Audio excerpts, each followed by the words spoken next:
உங்க கூட பழகின பாவத்துக்கு உங்க ஃப்ரெண்டு ஒரு பதவியை தூக்கி கொடுத்தா உங்க அதிகாரத்துல எல்லாரையும் உருட்டி மிரட்டுறீங்களா?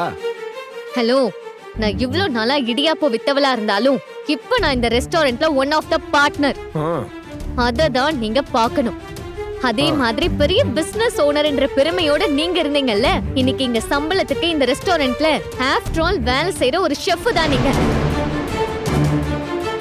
இங்க நான் சொல்றதா நீங்க கேட்கணும். அப்படி எல்லாம் நீங்க சொல்றதா என்னால கேட்க முடியாது. அப்ப இங்க இருக்காதீங்க, கிளம்புங்க. கண்மணி இரு. நான் ஏன் கிளம்பணும்? அவர் சொல்லட்டும். சரி, அப்ப ஜீவாவே முடிவெடுக்கட்டும். ஒண்ணு இந்த ரெஸ்டாரண்ட்ல நீங்க இருக்கணும், இல்ல நான் இருக்கணும். பாத்துக்கலாம், ஜீவா வரட்டும், பாத்துக்கலாம். அதையும் பாத்துடலாம்.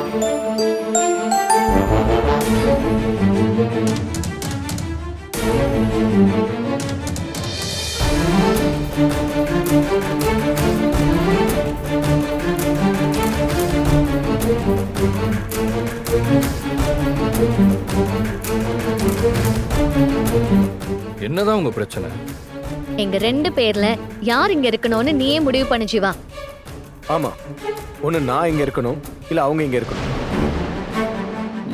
நீங்க என்னோட முடிவுக்கு விடுற மாதிரி தெரியலையே. உங்களோட முடிவுல என்ன எடுக்க சொல்ற மாதிரி இருக்கு. இல்ல ஜீவா, இவ்ளோ ஈகோ புடிச்சவங்களோடலாம் என்னால வேலை செய்ய முடியாது. பிரச்சனையை புரிஞ்சுக்காம அதிகாரத்துல ஆடுறவங்களோடலாம் என்னால வேலை செய்ய முடியாது. ஏன்? இவர் கூட எனக்கும் செட் ஆகாது. எதனால அப்படி நினைக்கிற? என்ன இவரு மதிக்கல ஜீவா.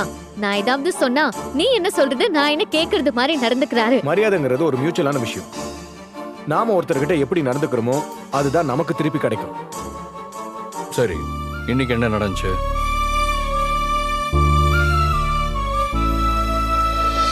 நீங்க ஒரு ப்ரொஃபஷனல் ஷெஃப் நம்பி தானே ஜீவா உங்களை இங்க வேலைக்கு வச்சாரு. இவ்ளோ கேர்லெஸ்ஸா இருக்கீங்க.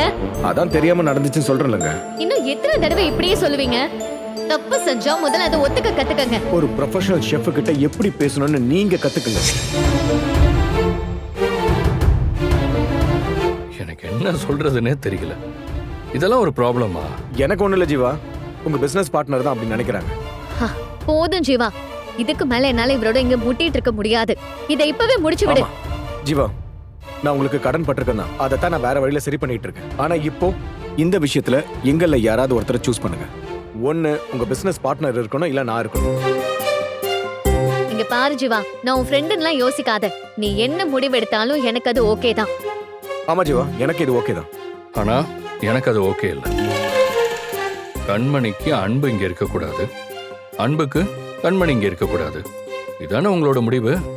ஆனா இதுல என்னோட விருப்பமும் முடிவும் என்ன தெரியுமா? நீங்க ரெண்டு பேருமே எனக்கு வேணும்.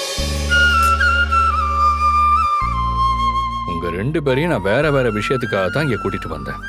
அதுல நீங்க ரெண்டு பேருமே சிறப்பா தான் பண்ணிக்கிட்டு இருக்கீங்க. பிரச்சனை என்னன்னா, நீங்க ரெண்டு பேருமே ரொம்ப பெர்ஃபெக்ட்டா இருக்கணும்னு நினைக்கிறீங்க. அதனாலதான் இப்படி முட்டிக்கிறீங்க. ஆனா நீங்க சொல்ற இந்த சில்லியான ரீசனுக்காகலாம் உங்க ரெண்டு பேர்ல ஒருத்தரை என்னால இழக்கவும் முடியாது, விட்டு கொடுக்கவும் முடியாது. நீங்க ரெண்டு பேருமே எனக்கு வேணும். அதனால நீங்க என்ன பண்ணுவீங்களோ ஏது பண்ணுவீங்களோ எனக்கு தெரியாது. நீங்க பேசிப்பீங்களோ, சமாதானம் ஆயிப்பீங்களோ, இல்ல டிப்ளமேட்டிக்கா ஒர்க் பண்ணிப்பீங்களோ, ரெண்டு பேரும் ஒத்துமையா ஒரே டீமா ஒர்க் பண்ணணும்.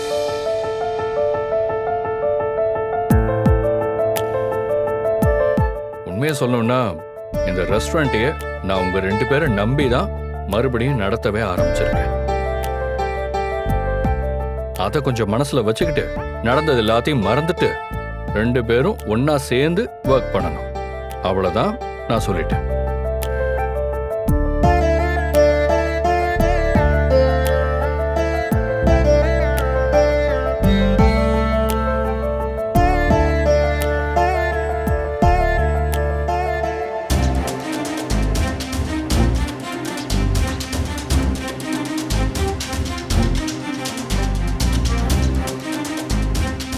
பாத்தியாடி, என்னமோ இவ தான் இந்த ஹோட்டலையே தாங்குற மாதிரி நடு ஆள்ல உட்காந்து கணக்கு பார்த்துக்கிட்டு இருக்கிறா.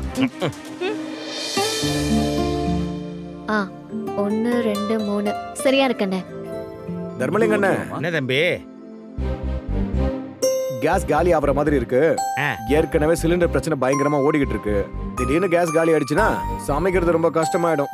அதுக்கு இப்பவே ஏதாவது பண்ணணும். தம்பி, அதை ஏன் தம்பி என்கிட்ட சொல்றீங்க? அதுக்கெல்லாம் இப்ப நானா பொறுப்பு? மேடம், கண்மணி மேடம் தான் இப்ப எல்லாத்தையும் பாத்துக்கிறாங்க. அவங்க கிட்ட சொல்லுங்க.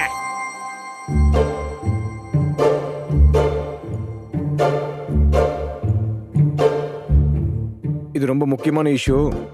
கேஸ் எப்ப வேணாலும் காலியாகும். உடனே ஏற்பாடு பண்ண முடியலன்னா அப்புறம் சமைக்க முடியாம மாட்டிப்போம். யாரும் டென்ஷன் ஆக வேண்டாம். இதெல்லாம் தெரியாம ஒண்ணும் நாங்க ஹோட்டல் நடத்தல. ஏற்கனவே புக் பண்ணியாச்சு. இன்னும் 1-2 நாள்ல வந்துரும்.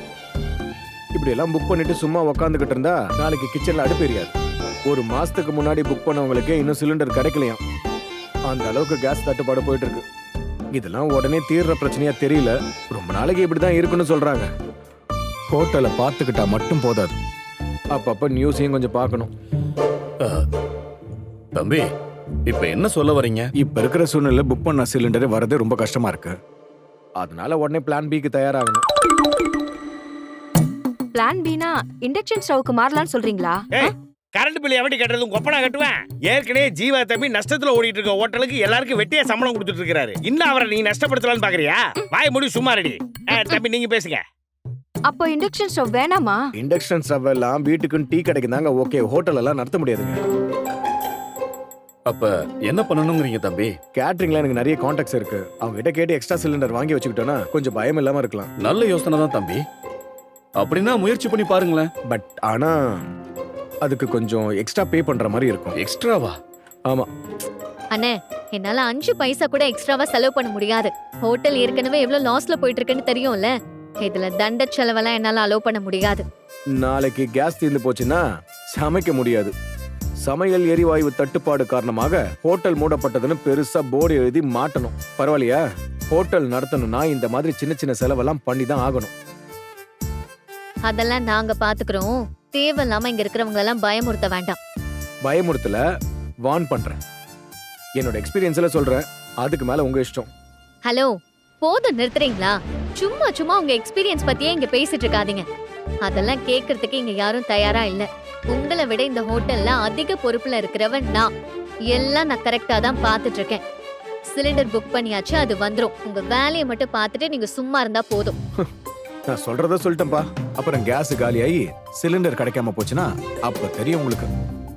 இதுக்கு மேல உங்களுக்கு எல்லாம் புரிய வைக்க முடியாது. ஏன்னா நான் பாடம் எடுக்கலாம் வரலமா. என்னமோ பண்ணிட்டு போங்க.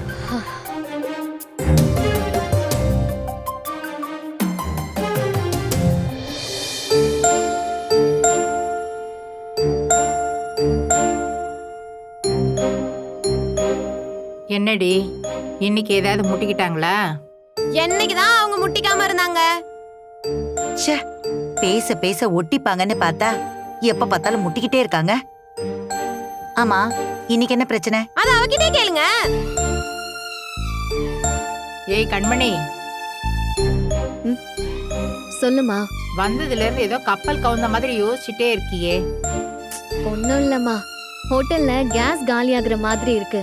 சிலிண்டரும் 1-2 நாள்ல வந்துரும்னு சொல்லிட்டாங்க. ஆனா கேஸ் காலி ஆயிடுச்சுன்னா எப்படி சமாளிக்கிறதுனே தெரியல. அதுக்குதான் அன்பு சார் வெளியில எக்ஸ்ட்ரா காசு கொடுத்து சிலிண்டர் வாங்கிக்கலாம்னு சொன்னாரு. இவ அதெல்லாம் முடியாதுன்னு சொல்லிட்டா. 2 பேருக்கு சண்டை ஆயிடுச்சு. ஹேய், உன்னை யாராச்சும் கேட்டாங்களா? இருந்தாலும் சொல்ல வேண்டியது என் கடமை இல்ல? ஏண்டி அவரோட இப்படி சண்டை போட்டுட்டு இருக்க? சித்தி, நீங்க வேற ஆரம்பிச்சிடாதீங்க. புக் பண்ண சிலிண்டர் வரதுக்கு இன்னும் எவ்வளவு நாள் ஆகுமோ? திடீர்னு கேஸ் காலி ஆயிடுச்சுன்னா என்ன பண்றதுன்னு நானே குழப்பத்துல இருக்கேன். நீங்க என்னடானா? கண்மணி, உனக்கு தெரியுமோ தெரியாதோ, வீட்டுக்கு நான் கேஸ் புக் பண்ணியே 1 மாசத்துக்கு மேல ஆகுது. கேட்டா இன்னும் 2 வாரத்துக்கு மேல ஆகும்னு சொல்றாங்க. என்னம்மா சொல்ற? திடீர்னு காலி ஆயிடுச்சுன்னா என்ன பண்ணுவ? அதான் பக்கத்து வீட்டுல சொல்லி வச்சிருக்கோம். காலி ஆயிட்டா அவங்களோட வாங்கிக்கிட்டு நம்ம சிலிண்டர் வந்ததும் அவங்களுக்கு கொடுத்துருவோம். ஒரு சிலிண்டர்னா நம்ம மாத்திக்கலாம். ஹோட்டலுக்கு நீ என்ன பண்ணுவ? அதுக்கு 7-8 சிலிண்டர் தேவைப்படும்ல.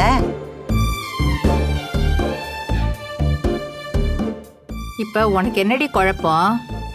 உனக்கு சம்பளம் கொடுக்கறது ஜீவா தம்பி, அவர் தானே உனக்கு முதலாளி. கேஸ் காலி ஆயிடுச்சுன்னா அவருக்கு தானடி பொறுப்பு. நீ அவர்கிட்ட விஷயத்த சொல்லு, எல்லாத்தையும் அவர் பாத்துக்குவாரு.